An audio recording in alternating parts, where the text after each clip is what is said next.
Alright, what is up everyone? And in this video, I'm going to show you guys how to see your portfolio's historical value on E-Trade from Morgan Stanley. This video helps you guys out. Leave a like and comment for the algorithm, but please do not subscribe to me. So what you want to do is we're going to be on our E-Trade app. And then all we need to do is we want to go over to portfolios here. After we go to portfolios, we will be able to see our historical value here up at the top.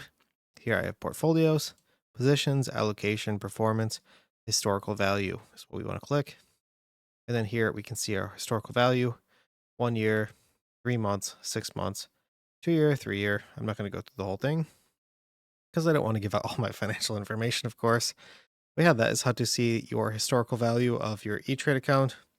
I hope the video helped you guys out. And this will be broken down month by month. So I hope this video helped you guys out. Leave a like and comment for the algorithm. Do not subscribe to me and have a great day.